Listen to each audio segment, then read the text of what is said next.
Hello again, hello everyone once again, and thank you for joining us at the Biblical Perspective. And we're continuing today with our Health and the Bible series. And today we're looking at this whole idea of mental health. We started off last week looking at mental health, and this week our question is, can you actually find peace in a world of chaos? So that's our topic today. So you're with the lovely Ruth and Pedro and myself. And we'll be taking this study with you today. If you do have any questions, please put the questions in the chat on YouTube, and we do endeavour to address all the questions that do come in Yes. for those who are watching online and watching live with us and who have specific questions about this particular topic. So, can we have peace in a world of chaos? So, Ruth, before we rush on with your questions, I'm sure you've got a few questions for us today. Well, I hope you do anyway. I'm sure Yeah, you do. I do. I will start with a word of prayer. Let's pray. Thank you, Heavenly Father, for the opportunity once again to study your word. Lord, thank you for giving us your word, Lord. Thank you for your Holy Bible. And thank you for the messages in your word that helps us to live our lives on a day-to-day basis in every area of our lives. Lord, be with this study, and I pray that those who are watching will be blessed also. I ask these things in your precious and holy name. Amen. Amen. Yeah. Amen. So Ruth, I was so excited by what we discussed last week relating to um Mm, and I yes. particularly out of everything that was said, I particularly was particularly interested in the point that Pedro made relating to the fact that even just after Adam and Eve sinned, they suddenly were afraid. They were afraid of God. They were running away from God in the garden, and they hid from God. And also as well, Adam almost attributed blame towards Eve relating Mm, to the fall, and straight away we see elements of fear, anxiety, blame, so forth from even in the Garden of Eden. So that definitely stuck with me even during this week, based on what we said last week.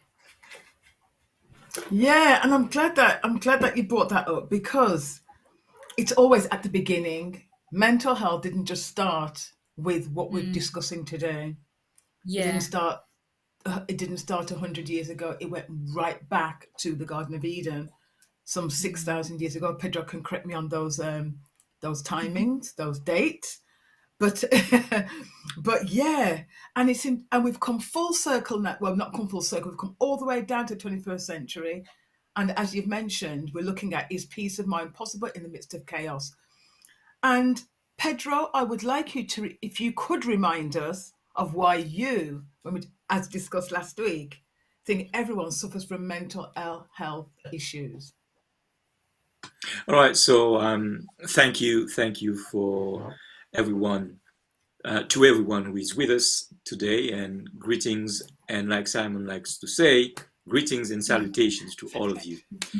Yeah. All right, so regarding your question, as I was saying last time, this human nature that we know because we have it, Mm, yet keeps surprising us on a daily basis, even if we have had it for a long time, is fundamentally flawed and damaged by what the Bible calls sin. And that sin is something that affects every single human being on the planet. Mm, If that sin mm, affects every single human being on the planet, it means that mm, every single human being on the planet has to deal with the mm, consequences. And one of the consequences is health. We get sick, we die physically. It is the mm, same. That's because of sin. it is the same mentally. Yeah. We are also sick mentally. Now, Mm. I want you to go to a text that we had last time, which is Romans chapter 5 and verse 12 for me, please, just to see the biblical perspective on this, not to take just my word for it. Okay. When Adam sinned, sin entered the world.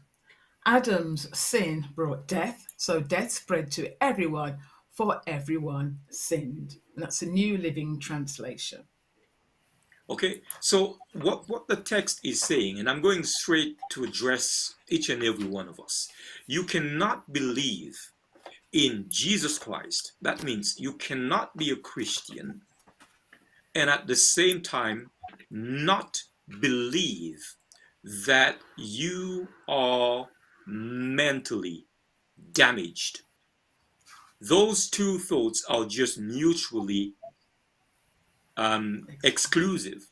You cannot believe in Jesus Christ and not accepting that your condition is the condition of a sinner, and the sinner is damaged. He is damaged in his nature, physically, mentally, spiritually, and otherwise. That's why I believe that we are all dealing with the issue of mental health. And this is just not negotiable because if you accept that the world was created by God, you accept the creation account, you must also accept that Yeah. humanity experienced negativity for the first time only after sin Mm. entered the world. And just on this, let me recap that for you with a slide. So, first of all, sin, we need to accept that sin and psychology, and we defined psychology the other day as the science of the mind. Sin and psychology in this world are indivisible. So, here is the first text. In Genesis 3, verse 7, you can um, look at the text if you have in your own Bibles. But what we find there is they discover that they are naked. Mm. They cover themselves. I'm talking about Adam and Eve, right? We Yeah. saw that last time. They discovered that they are naked after their eyes were open. Then they make coverings for themselves with leaves. But interestingly enough, the covering, the text in its original language is very clear. The covering is only for the lower parts of the body. That it is in itself um, noteworthy. Now, what do we get Mm. from that? Psychologically, that tells us that there is an issue of self-esteem that occurred right there. You were naked before, you didn't have any problem. Suddenly, you have a problem with you being naked. Low self-esteem, which we know very well in psychology today to be a problem. Shame is a problem. You're ashamed of yourself. This is what they experienced right there.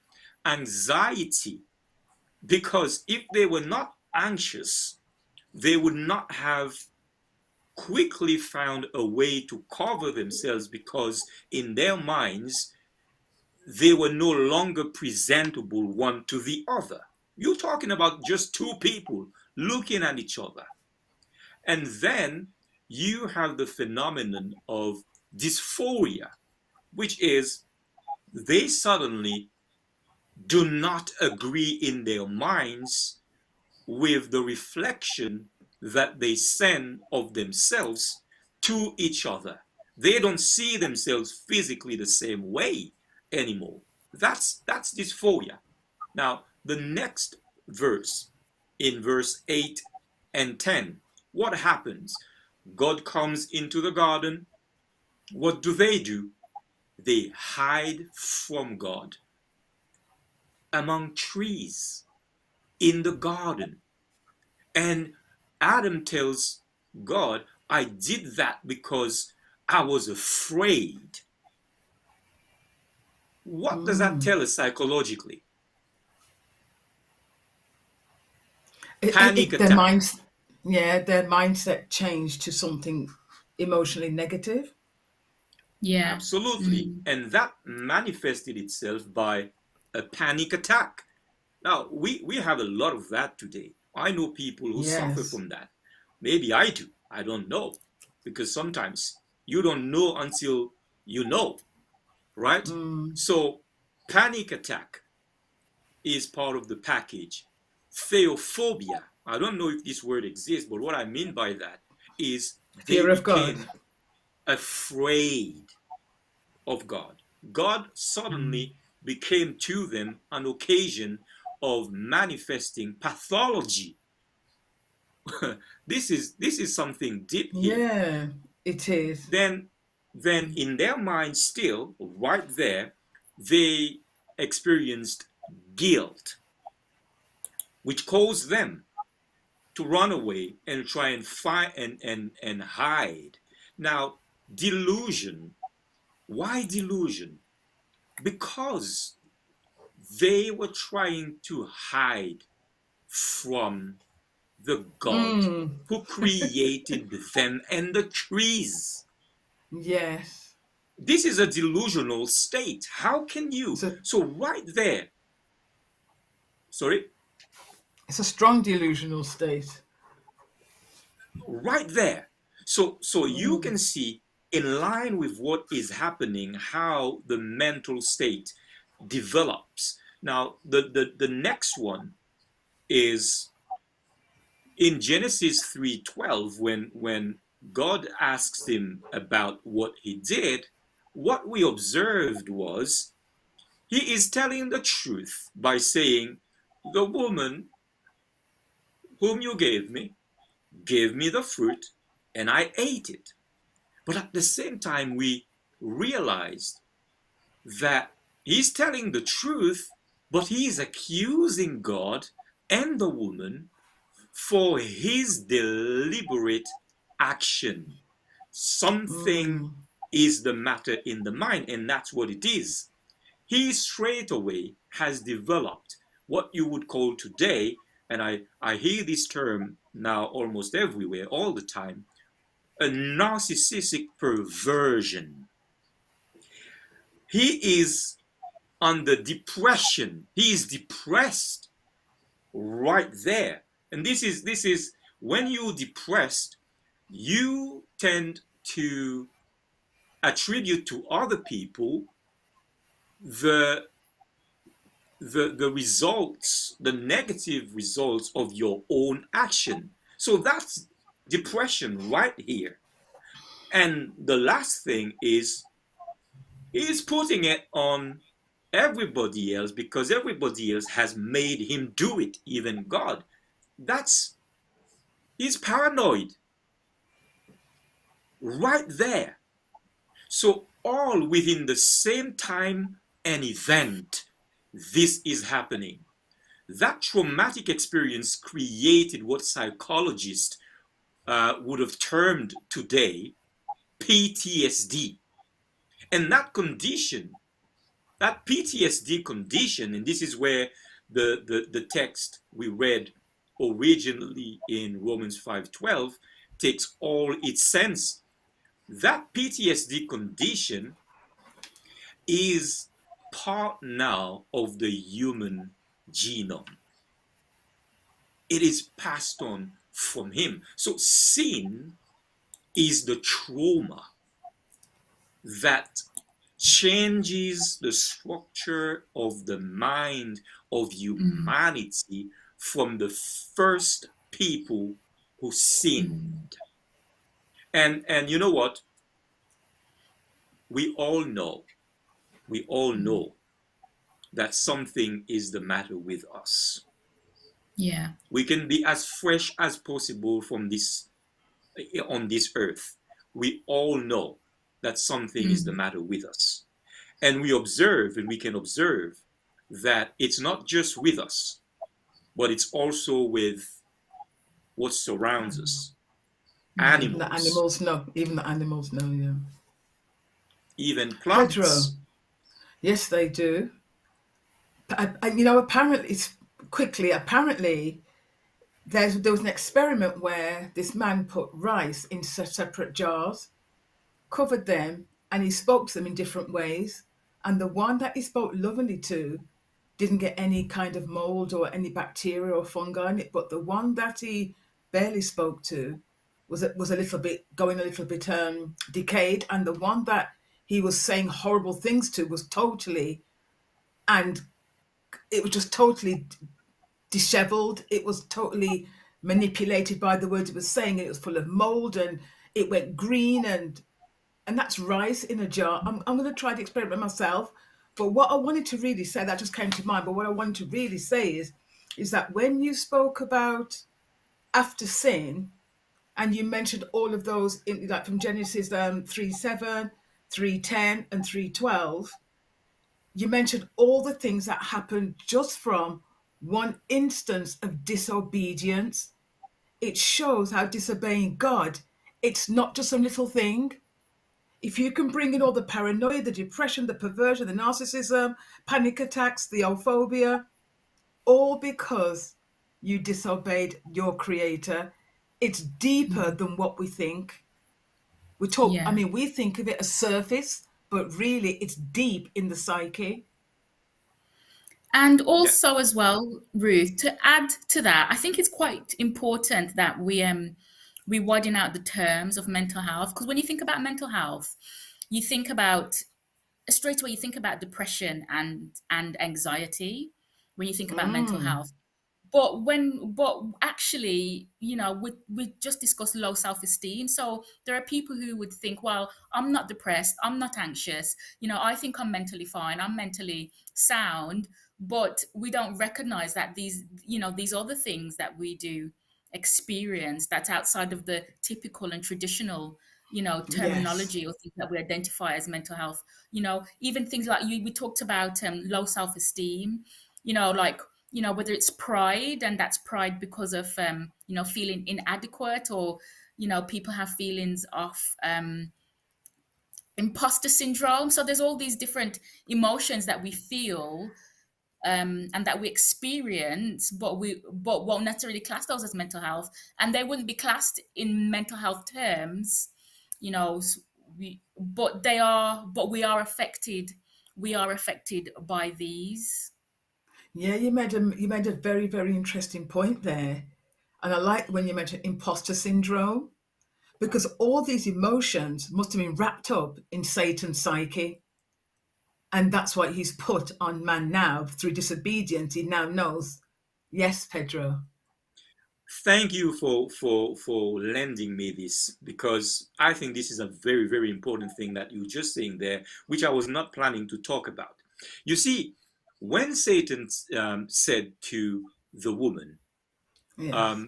God knows that you will be like God, you will know good and evil. This is exactly what you're saying. He was not speaking about knowing good and evil from an intellectual viewpoint. He was No. speaking about knowing the devastating effects Mm. of evil, because they knew Mm-hmm. good already but could not make the Yes. difference. So he was Yes. speaking in terms of experiencing. So what you're saying is exactly that. This was wrapped up in his own character. And this is what we said when we read about him in John 8 44. Mm, He is mm. a murderer from the beginning. And I just say in our next session, we will deal with that in more Mm. details. Okay, fantastic. So thank you for that, Colleen. So basically, given what we've just been discussing, if we believe this, right, does that mean we can never be mentally well? Because it's It's deeper than what we think. It is deeper than what we think. And again, I'm saying we all know to some extent that something is the matter with the human nature, with the human condition. We all know that. We just turn a blind eye in many respects. Now, your question is essential. That's why I want to go to um, Genesis, Genesis chapter 9, verses 9, 10, 15, and 16. If you can read that for me, please. Okay, I'm reading from the Revised Standard Version. Behold, I establish my covenant with you and your descendants after you, and with every living creature that is with you, the birds, the cattle, and every beast on the earth, with you, as many as came out of the ark. I will remember my covenant, which is between me and you, and every living creature of all flesh, and the water shall never again become a flood to destroy all flesh. When the bowl in the clouds, I will look upon it and remember the everlasting covenant between God and every living creature of all flesh that is upon the earth. Okay, so this is after the what we call the flood experience when they come out of the ark, and that would you agree that this whole flood experience was a traumatic experience? Absolutely. Yes, definitely. In fact, they had never seen something as traumatic as this. Now, let me ask you a question. What do you think is happening within the context of our discussion and your question? What do you think is happening in these verses? If they can come back on the screen, what do you think is happening in these verses? Quickly. God is establishing his covenant. That's correct. That's correct. And Now, he's also letting them know that, this was a traumatic experience, but it's not going to happen again. And he's telling them that he's going to start again, hopefully that their mindset will be in line with his. Because you've got the you, creatures and you've got human. Pardon? no, no, go ahead. Yeah, you've got the creatures and you've got man cohabiting in one ark. So he's saying Okay. it can be done and there's peace. But remember what happened, why we were in this position, why our minds are changed now. Okay, so remember, thank you for that, and I think you're great scholars, both of you. And Thank you. remember that what we're discussing today, this discussion is peace possible in the midst of a world of chaos. Now, when we look at these verses, God is making a, as Colleen said, this is God within the context of our discussion. This is God dealing with PTSD that would have affected all the beings who survived this flood. This is God dealing with the issue of PTSD that would have affected all the beings who survived this flood. The animals as well as the people. Now, what do you think? What do you think would have happened to after they came out of the ark and went their business? What do you think would have come to the minds, or what state would they have found themselves if they lift up their eyes one day and see clouds starting to gather The and Yeah, trauma, darkness? All right, the trauma all would be right, yeah, relived or yeah, anticipated. yeah. And also as okay, well, like even in like their their actions, like they would probably be afraid if, say, they might fear God and think, well, if I do something wrong or if I'm not living a particular life, what will God do to me? What will happen to me?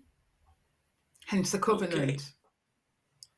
That's why upon going out of the ark, God makes that particular covenant because he knows now that man and animals, because Yeah. remember here, he says with the animals also, man and animals will suffer systematically from PTSD, which is a mental condition. Again, man and animals. You look up and you see clouds gathering. Straight away in your mind, you remember that the last time that thing happened, the whole earth was wiped out. And it caused the disappearance, the Yes. destruction of everything that you knew Yes. before. So Including look, family and friends. family, friends for both animals, because you know animals do have Absolutely. friends and they do have Yes. families like human Yes. beings. So imagine the state of mind. So what is it that God is doing? He said, okay, I'm going to deal with this PTSD condition and I'm going to do something. Because your question is, are we then without hope, seeing that we are in this chaotic um, um, situation? Will we ever be well? I want you to look at verse 14, how God is dealing with it. You've read it, but read it again. Genesis 9, verse 14, please. I remember my covenant. Oh, sorry. And it shall come to pass when I will bring a cloud over the earth that the bow shall be seen in the cloud. And then we've got the new North American Standard Version. It shall come about when I make a cloud appear over the earth that the rainbow will be seen in the cloud. Then we've got the New Living Translation. When I send clouds over the earth, the rainbow will appear in the clouds. Revised Standard Version. When I bring clouds over the earth and the bow is seen in the clouds, and it shall come to pass in my sending a cloud over the earth that the bow hath been seen in the clouds. And that's the Young Living Translation. And if you hadn't noticed, Simon is a genius because he just made the rainbow with every version. Have you noticed that? Oh Every no, I version didn't is a actually. color of the rainbow. All right. Apart from the He's a yeah, genius. That's we why know. I like doing, I like giving him that to Working with do. you. Now, now, now, now, now look at these texts. In the different versions, one thing should jump to us, and it is this: there was never to be a cloud That's that right. looked like rain is coming without the rainbow in it, as long as the experience of the flood could be remembered and could trigger psychotic reactions. Yes. God is saying, God knows that all creatures, men and animals, they will be dealing with the trauma, although they were saved, they will be dealing with the traumatic experience of having gone through that.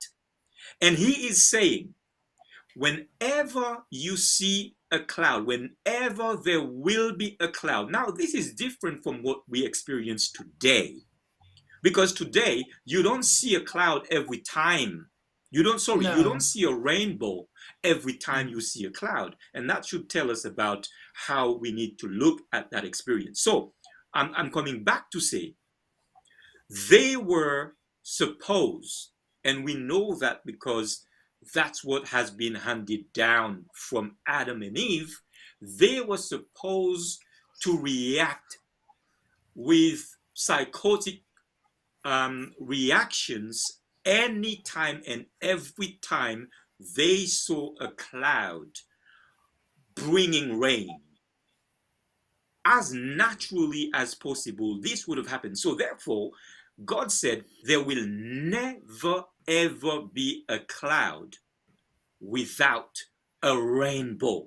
So that we observe here that God is provided ways to deal with the He's providing ways to deal with the threats of psychological chaos.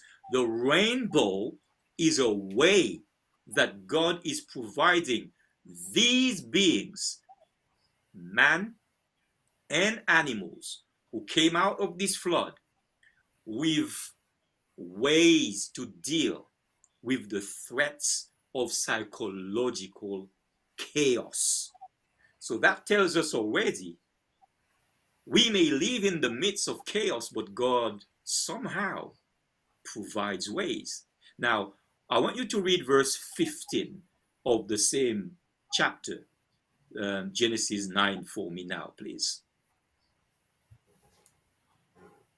And I will remember my covenant, which is between me and you and every living creature of all flesh. And the waters shall no more become a flood to destroy all earth. And that's the King James Version. Thank you. And I want you to look at this text. If you look at this text carefully, you will realize that the bow, the rainbow in the cloud was not to remind them directly of the promise of God not to destroy the world again through rain. Look at the text. The rainbow is not there to remind them directly of that.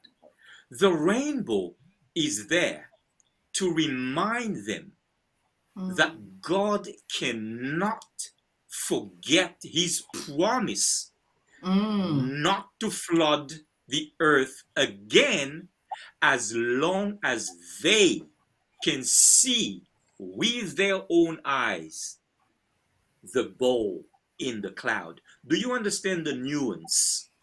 Yeah. The rainbow was not for them to be reminded directly, because God says, and I shall remember my covenant. When I see the rainbow that you are seeing, when I see it, I will remember. You think God was affected by loss of memory? No. No, no, he No, wasn't. no, no, no, no. No. So whatever structure is there, again, give me the text back so that you can see it. God says, I will remember my covenant, which is the rainbow. As long as you can see it with your eyes, you will remember that I made a promise not to allow this to happen again, because I will see the rainbow as you see it. So it's a deep invitation that God is sending, not for them to trust in the phenomenon of the rainbow, but to trust in him. That's the difference.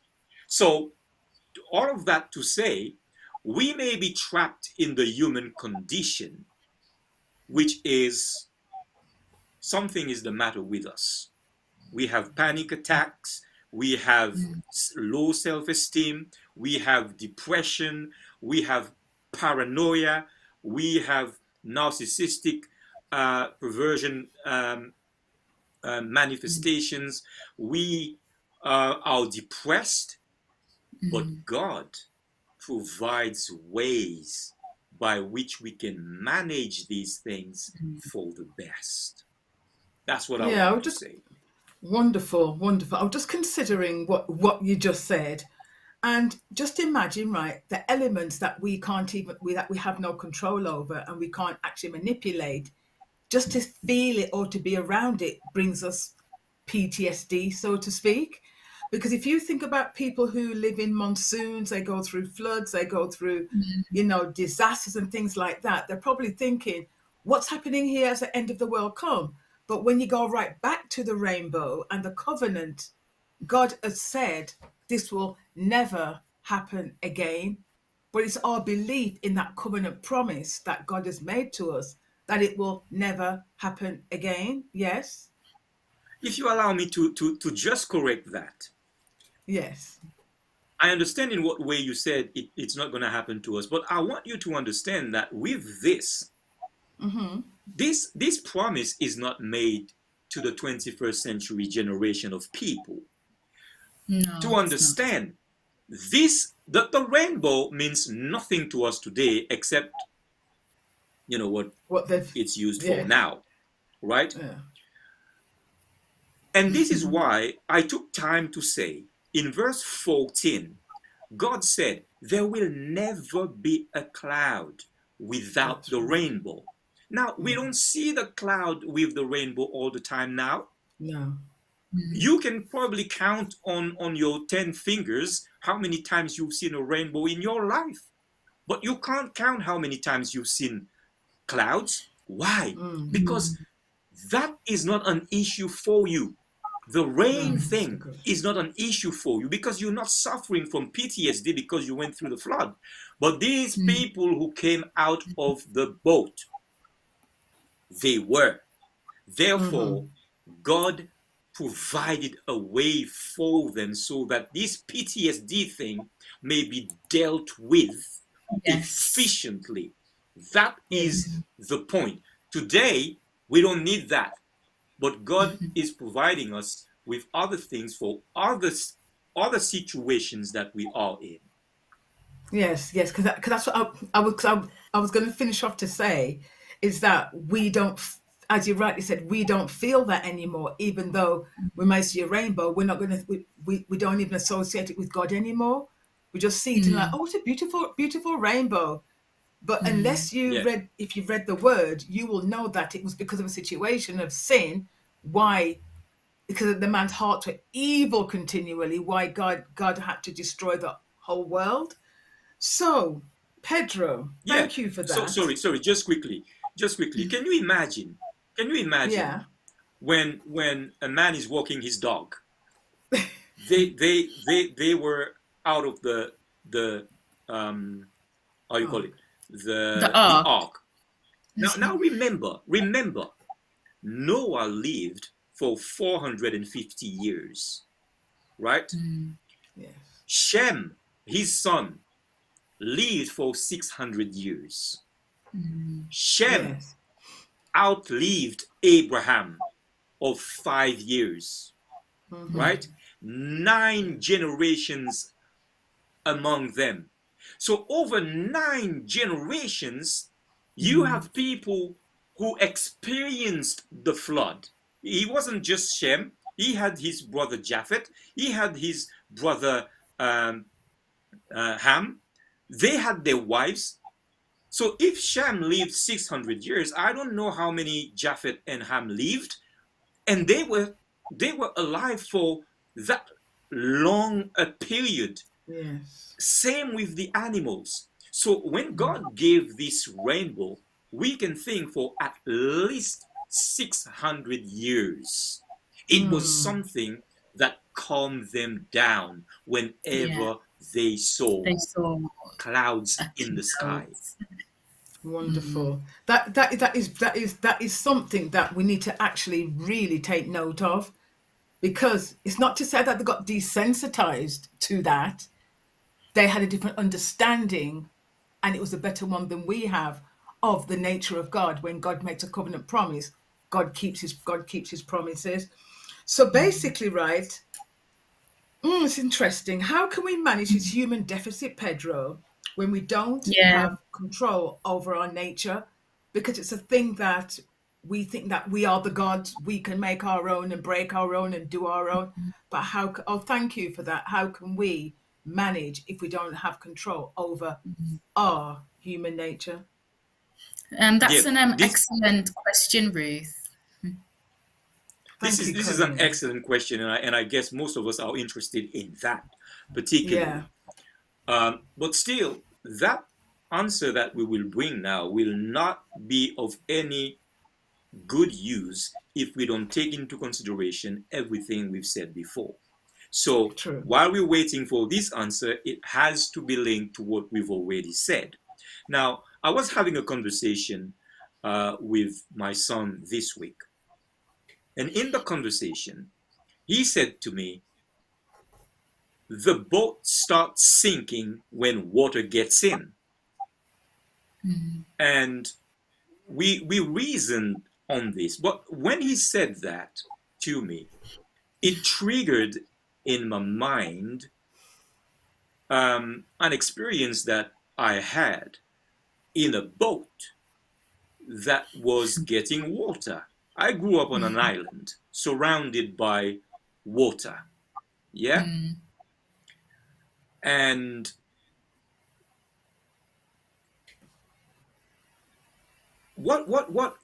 what we discussed was yes, you're right, but when the water was getting into the boat in which I were, what happened? What happened was, as soon as the water got into the boat, it also find its way out of the boat to where it belonged. Why? Mm, Why? Because we knew that you don't find yourself on the Atlantic Ocean in a little boat without buckets, ah, because there will always be a risk that if you are surrounded by water on a boat in the midst of the Atlantic Ocean, there is a greater probability that That water will get on this boat. You into the will get boat. wet, water will get into the boat. Therefore, you don't leave without buckets. So when the water gets yeah. in the boat, you need to make sure that the water gets off the The boat boat. as Yes. soon as it gets in. What am I saying by this? I'm saying that there are ways. Yes. There are ways to deal with the issues of life, even if we are trapped in the human condition Mm, that we have spoken about. We are equipped, and we've just seen that example. God equipped the people and the animals who came out of the boat, if you like, the ark, with buckets. And the main bucket was trust in me and in Yes. my memory when I see this bowl there, that I will no longer allow this water to submerge the earth and destroy it. This is the bucket.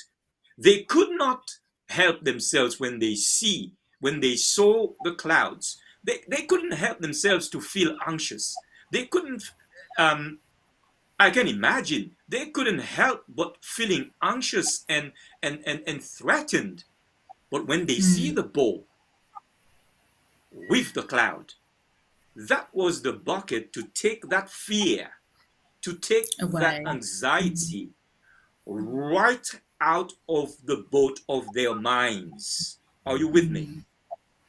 Which says, as human beings, we can consider that we are like, our nature is like we are in the boat in the midst of the Atlantic Ocean, yes. right? There is nothing we can Yes. do about being there because we did not No. place ourselves there. But we need to know that there are buckets Yeah. in that little boat. There are buckets. I want you to, as an example, can you read for me Psalm 51, verse 5?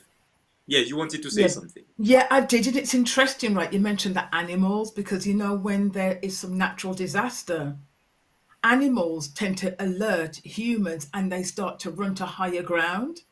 And that's how humans know how to go to safety, because the animal kingdom senses it first. Something happens in the ground, they can hear that their senses are a lot higher than our senses, and they will alert people to go to safety at some point, which is Yeah, very that's interesting. correct. Because it is inscribed in their Yeah. psyche. They have a psyche. Mm-hmm. It's inscribed Yes, they in their do. psyche, and they can manage it. That's what it is. Now, if you can read that for me, please. Yes. Behold, I was shapen in iniquity, and in sin did my mother conceive me. That's a King James version. Look, I was guilty of sin from birth, a sinner the moment my mother conceived me. From the New Living Translation. Now we know this psalm and we know this Mm, text, but we often don't bring it up where it actually belongs.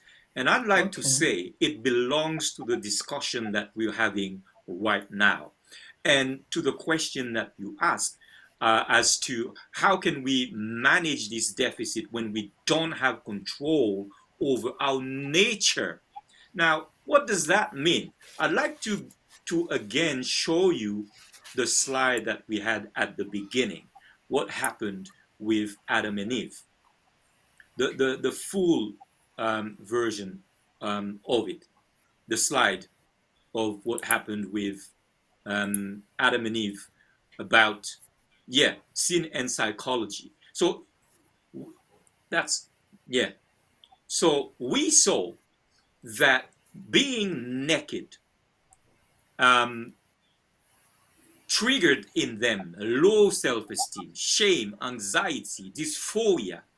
God coming to them and asking questions also created in them, or they manifested, panic attack, theophobia, guilt, delusion, and in verse 12, the desire to justify himself while seemingly acknowledging the truth was just a manifestation of narcissistic perversion, depression, and paranoia. This is what David is saying. Give me the text again. This is what David is saying in Psalm 51, verse 5. He is saying, I was shaped in low self esteem. I was Mm, shaped in perversion. I was shaped in paranoia. I was yeah. shaped in shame. I was shaped in depression. This is part of who I am. Are you with me? Mm. This is what he is saying. But Yeah. after seeing, David also knew that God provided buckets for the journey that we are supposed to take in that little boat from coast to coast, that little boat of life. David knew that God had provided buckets in order to deal Yes. with the water getting in. And that's why I want you to read for me what he said in Psalm 19, verse 7, please. Okay, King James Version, and it reads, "The law of the Lord is perfect, converting the soul. The testimony of the Lord is sure, making wise the simple." And the law of the Lord is perfect, restoring the soul. The testimony of the Lord is sure, making wise the simple. And the NET, the law of the Lord is perfect and preserving one's life. The rules set down by the Lord are reliable and impart wisdom to the inexperienced. And the New Living Translation, the instructions of the Lord are perfect, reviving the soul. The, the decrees of the Lord are trustworthy, making wise the simple. And the YLT, the law of Jehovah is perfect, refreshing the soul. The testimonies of Jehovah are steadfast, making wise the simple. I want you to keep this slide right there for me. The temptation that we would have with a text like this is to just say, "Oh yeah, that's the Bible. That's spiritual." I want you to understand that the first problem that we have belongs to where this text belongs. That which is the matter with us has to be dealt with according to what is there. Let me break it down for you. Look at the text. Keep the slide there for me, please. When the text says the law of the Lord, what is the law of the Lord? That is in the King James. That is in the um, New American Standard Version. You have the law. That is also in the New English Translation, the law. But when you come to the NLT, you have the instructions of the Lord. And really, this is what it means. The law Mm, means teachings, mm, advice, counsel, instructions. That's what it means. And then it says it is perfect. What does it mean? It is perfect. So you have the word perfect in the first version, you have it in the second, you have it in the third, you have it in the fourth, you have it in the fifth. But what does it mean that it is perfect? It means it cannot be covers changed. all Yeah, aspects of life. No, within the discussion we were having, it means it serves its purpose that's right. fully. So it means then the instructions of the Lord cover all aspects of what? Our human, Psyche. degraded, Mm, and psychologically damaged and flawed condition. mm, That's what it means. Now, it says also the testimony of the Lord is sure. What does it mean? You have sure in one, you have sure in the second, in the third, you have the rules set down by the Lord are reliable. Yeah? yeah. In the next one, you have the decrees of the Lord. Sorry, before that, sorry, I'm talking about converting the soul. Yeah, sorry, before Mm, converting the soul, restoring the soul, preserving mm-hmm, one's life, reviving the soul, refreshing the soul. mm-hmm, Now, if you have a problem with your soul, which is your mm-hmm, psyche, as we explained from the mm-hmm. beginning, the bucket is the instructions of the Lord. It converts the soul. How? Well, it takes the soul from one condition and turn it into another. Which one? Restoration. Which one? Mm, Preserving life. Which one? Reviving life. Which one? Refreshing life. Are you with me? yep. And the second part of the text, it says it's like a therapy. God's Yes. instructions corrects God's instructions correct our defects and helps us maintain good balance in all things. That is the bucket that God has provided. And the problem with us is we may not want that. But let's read verse 8 of the same chapter here. The statutes of the Lord are right, rejoicing the heart. The commandment of the Lord is pure, enlightening the eyes. The Lord's precepts are fair and make one joyful. The Lord's commands are pure and give insight for life. The commandments of the Lord are right, bringing joy to the heart. The commands of the Lord are clear, giving insight for the living. The precepts of Jehovah are upright, rejoicing the heart. The commandment of Jehovah is pure, enlightening the eyes. Mm, Okay. I want you to not spiritualize that, but see it in the context of our discussion. If yes. you are sick physically, you go to a doctor, right?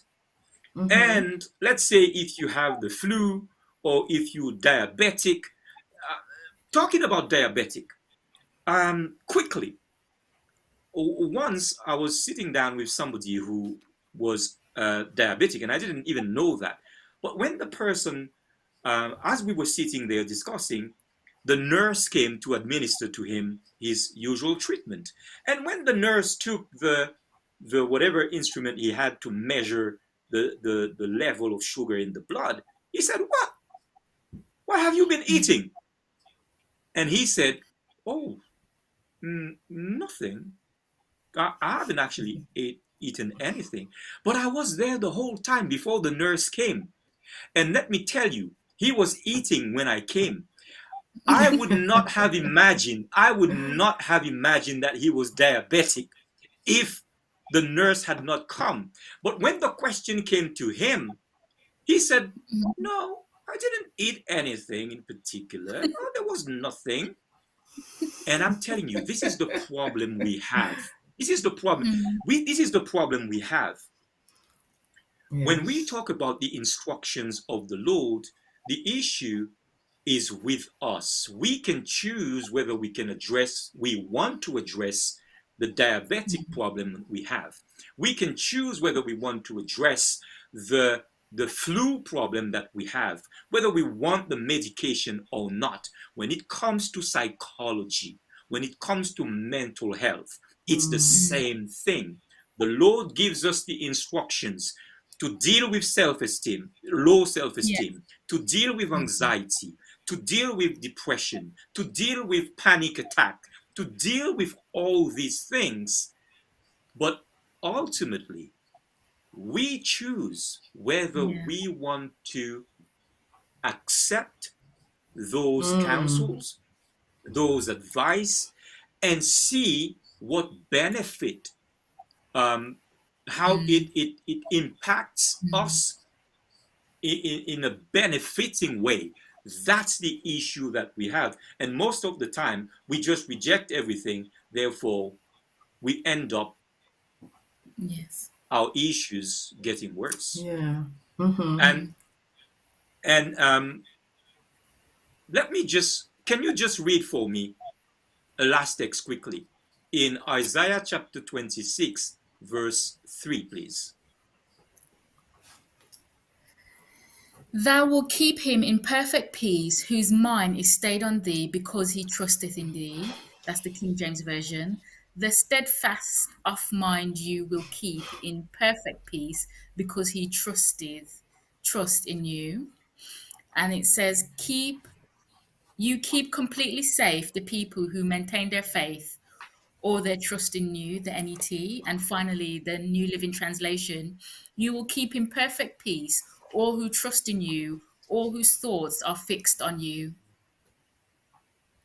This is what I want to say.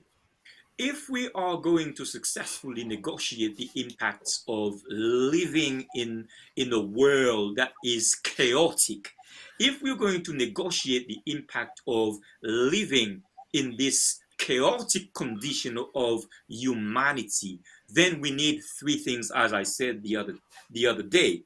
We need humility, we need willingness, and we need determination. Humility to accept that we have the problem and God only has the solution. Willingness to agree to apply the solution in his instructions. And determination to every time we have to rise to the challenge. This is how God keeps our minds in him. Amen. That was a wonderful study. And as you know, everything that we've discussed is taken from this wonderful book, the Holy Bible. And viewers, I would like you to go back and re-watch this, share it with your family and friends who you may think needs to have their minds kept in perfect peace, because without God, we will actually not be in peace in the midst of chaos. We will be part of the chaos, and we don't want that. So I want to say to you, thank you for joining us, and please like, share, and subscribe, and press the notification bell when we come again with another topic in the series of mental health from the biblical perspective. Thank you, Pedro, Colleen, and Simon, and thank you, viewers. Have a wonderful mental health free week, as long as you keep your mind stayed on God. Thank you. Bye bye.